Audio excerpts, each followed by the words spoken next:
Inspigo. Inspiration on the go.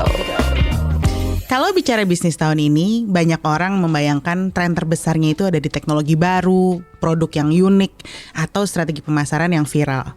Tapi riset terbaru dari Kantar menunjukkan bahwa tantangan terbesarnya itu justru bukan di produknya, melainkan di leadership-nya. Jadi sekarang kita lagi berada dalam masa yang unik.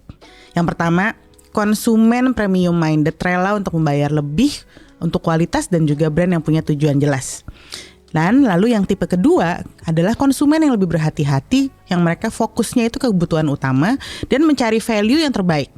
Fenomena ini tidak hanya terjadi di FMCG, di startup, teknologi, bahkan retail pun juga merasakan pasar yang terbelah ini. Ada sektor yang melonjak karena segmen atas, sementara di segmen menengah ke bawah pertumbuhannya justru melambat. Hari ini kita akan ngobrol tentang bagaimana seorang pemimpin bisa bermain di dua dunia. Memimpin inovasi premium, tapi juga tetap relevan untuk segmen value seeking. Narasumber kita pernah memimpin strategi penjualan, pengembangan channel, pemasaran, sampai manajemen talenta, dan sekarang menjabat sebagai Sales Director Danone Specialized Nutrition Indonesia. Mari kita sambut, ada Mas Rizky Imam Ardi. Dalam dunia leadership, kemampuan menghadapi realita pasar yang terbelah ini dikenal dengan istilah strategic agility. Artinya, seorang pemimpin itu harus bisa cepat merespons perubahan, tapi harus tetap terarah secara strategis. Jadi, konsep strategic agility ini dipopulerkan oleh Yves Dove dan juga Mikko Kosonen. Mereka ini para profesor dari INSEAD, salah satu best business school in the world. Ada 3 fondasi yang menjadi framework dari strategic agility. Yang pertama, strategic sensitivity. Ini adalah kepekaan dalam membaca tren. Yang kedua, resource fluidity. Ini adalah keluasan kita untuk mengatur, mengalokasi sumber daya. Dan yang terakhir adalah leadership unity. Nah, ini juga salah satu yang paling penting karena ini adalah kesatuan arah di level pimpinan. Jadi kita nggak cuma sekedar gesit, tapi gesitnya harus strategis. Nah, sekarang langsung nih kita mau ngobrol sama Mas Rizky. Mas Rizky. Hai. Hai, terima kasih udah datang ke Inspigo pagi-pagi. Thank you for having me. Kita yang seneng banget karena akhirnya bertemu setelah ngobrol sekian lama di online. Nah, ini kita mau ngobrolin tadi tentang strategic agility. Pertanyaan pertama buat Mas Rizky. Kita kan saat ini melihat bahwa pasar ini ada 2 dunia kalau tadi di prolognya. Terbelah. Ada segmen premium yang tumbuhnya pesat. Betul. Tapi ada juga segmen yang harus lebih hemat. Nah, dari kacamata Mas Rizky, seperti apa sih sebenarnya realita di lapangan? Oke. Jadi memang tantangan yang paling besar itu adalah terutama we need to acknowledge bahwa situasi ini impacting everybody gitu ya. As you said, 2 dunia gitu ya katanya menarik banget. Tapi ngeliatin tren yang tadi terjadi, we need to change our mindset dari yang sebelumnya kita ngeliatin sekedar insight yang most of the time itu akan ngeliatin ke belakang, historical dan what's happened. Tapi untuk mengolahnya jadi yang kita bilang jadi strategic foresighting gitu. Dan so what possible skenario yang kita lakukan in the future.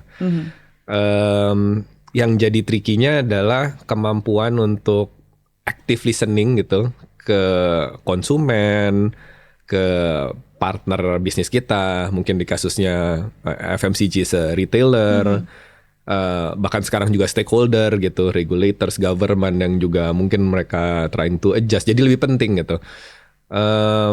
Dan ini cuma bisa terjadi bukan only in the headquarter level, tapi we need to go down there to the market to listen directly ke mereka. Jadi sehingga kita bisa dengerin apa sih pain point, tensions yang terjadi karena pressure-nya itu bukan terjadi sama kita doang gitu sebagai pelaku bisnis. Jadi itu yang pertama gitu ya, karena kalau tantangan itu nggak dilakukan secara organisasi, you don't have any insight and you will not have the strategic foresighting gitu.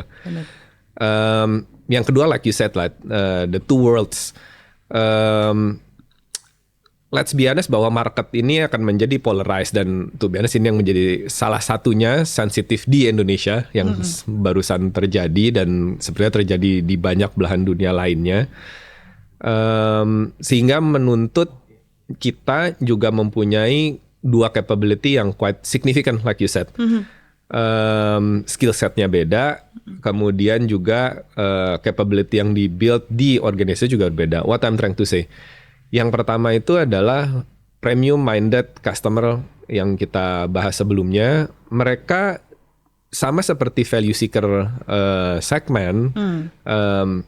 One, like I said before, mereka impacted, yes, but they behave differently towards the challenge yang terjadi gitu. Yeah. Yang pertama, mereka akan jadi lebih demanding terhadap quality in the premium-minded consumers. Benar. Some of it bahkan mereka seeking experience.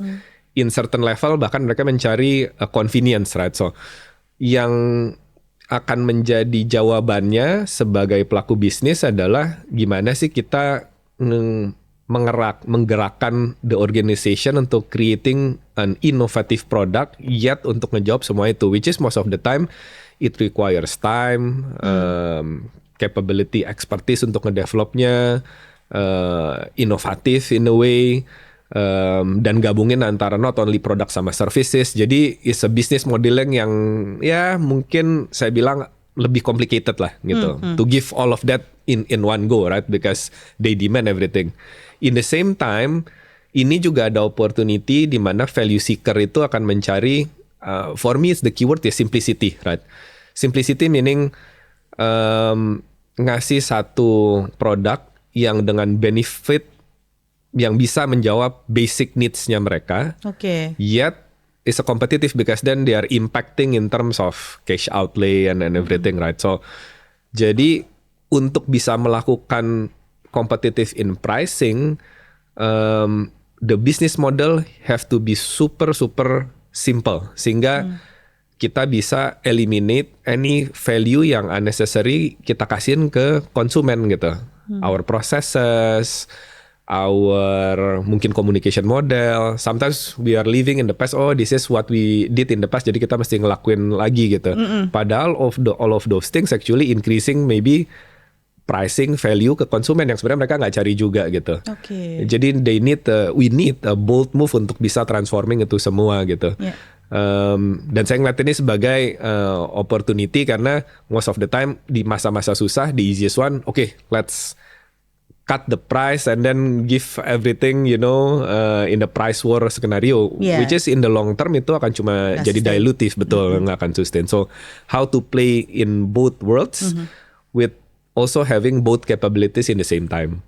Oke, menarik banget sih. Dan tadi denger dirimu Mes bilang kalau misalnya yang untuk yang premium, dua hal yang mereka pingin, experience, betul, sama convenience. Betul. Boleh dijelasin sedikit gak sih experience kayak gimana sih yang dicari sama mereka? Jadi bagi mereka itu the way mereka refer sekarang, again those two segment heavily driven by digital lah, you name it, social media gitu, information segala macam, dan social commerce sekarang yang lagi tumbuh pesat banget. Bener. Jadi referensi mereka jadi cepet banget untuk bisa adapt.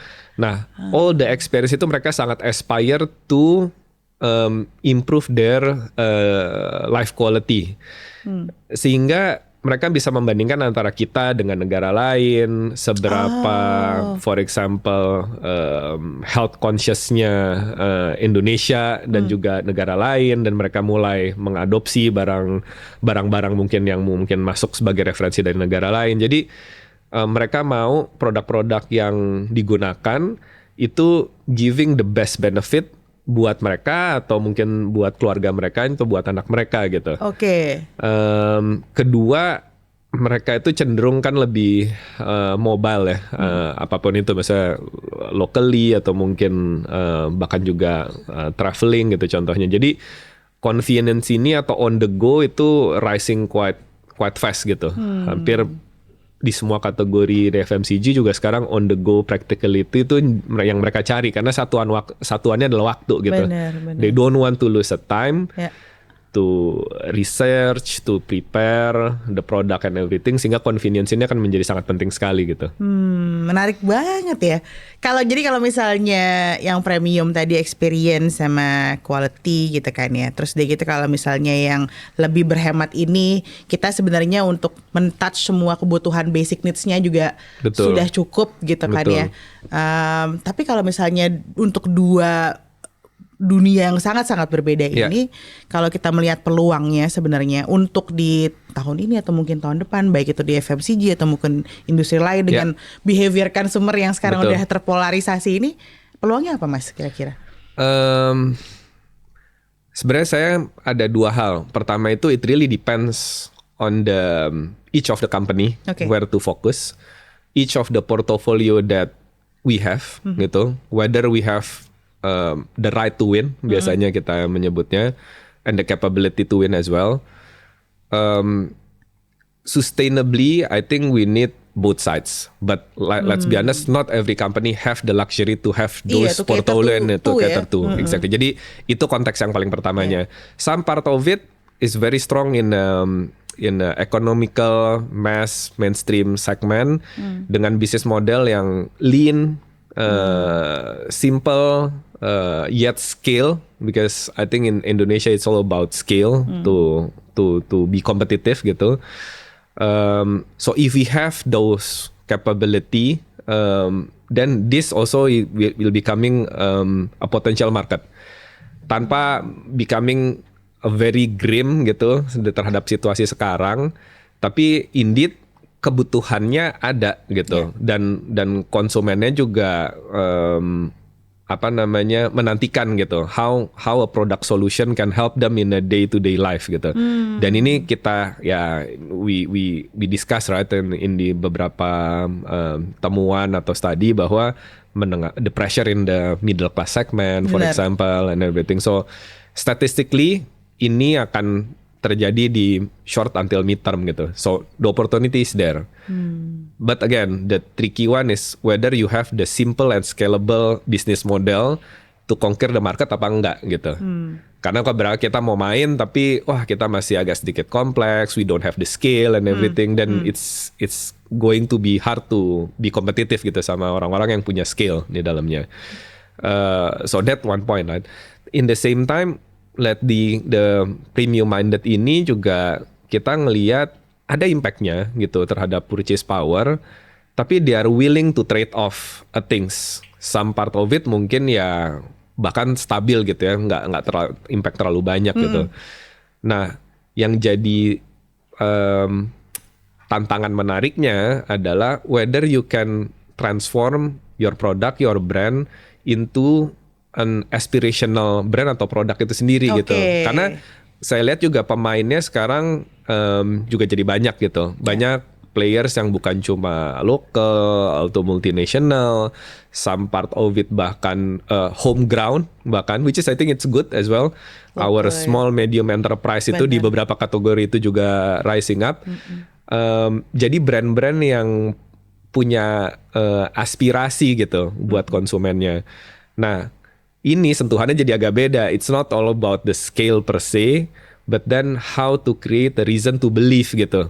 Apapun industrinya ya, industrinya. Mungkin some part of it cerita tentang formula, some part of it like I said, mungkin it's all about services, some part of it tentang imageries, mungkin dia melekat sama satu dua I don't know segmen atau bahkan a group of people gitu ibaratnya.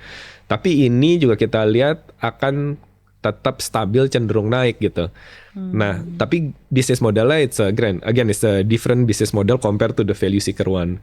So if we have the capability to make a brand becoming more aspirational, in the same time we have all the so-called scientific whatsoever dimanapun kategorinya untuk claim that, I think it's a interesting market karena biasanya value-nya lebih tinggi. The profitability is much better. For example, it doesn't need a larger scale to operate bisnis modelnya. So ini akan bisa ngebantu gitu. Soalnya dua-duanya ini punya plus and minus.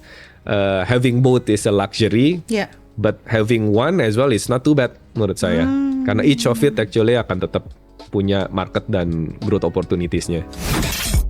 Inspigo. Inspiration on the go.